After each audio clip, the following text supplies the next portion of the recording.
Bueno, estem aquí, veig que heu llegit molt el cap de setmana, no? Isabel, expliqueu-nos una mica, A veure, què? Mario, tu què has llegit? No? Mira, jo he llegit aquest llibre. Com fer-se fastigosament ric a l'Àsia emergent. Ostres, sona molt bé. És un llibre que, com diu el seu títol, està escrit una mica com a forma de manual, diguéssim.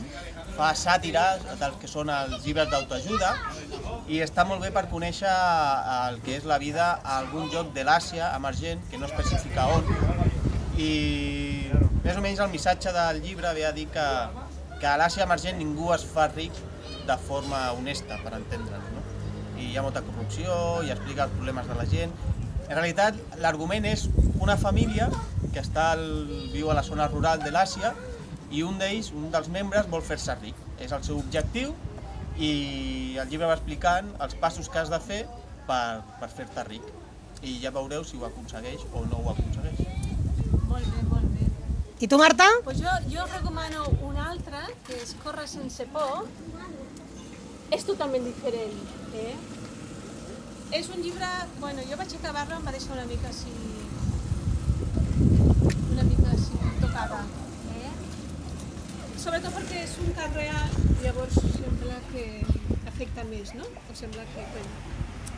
És la història d'una nena de Somàlia, que ja no la seva il·lusió és córrer, ser atleta, córrer, inclús arriba als Jocs Olímpics de la Xina. No sé si potser algú se'n recorda o no.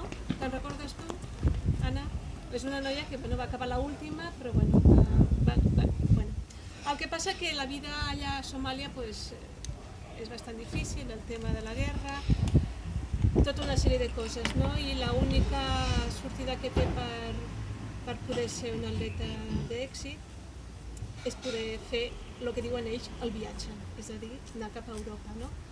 Llavors, una primera part és la història amb la seva família, les seves germanes, tot això, tot una mica la seva infantesa, i la segona part, d'alguna manera, és el viatge. I bé, el viatge és molt dur i acaba, acaba tristament ofegada en l'aigua, no? Però és un bon llibre. Això es podia explicar? Es podia explicar perquè, es pot explicar perquè d'alguna manera ja es veu i la història és real, vull dir que sí, és una cosa que... És com el Titanic, que se sabe tot el mundo que...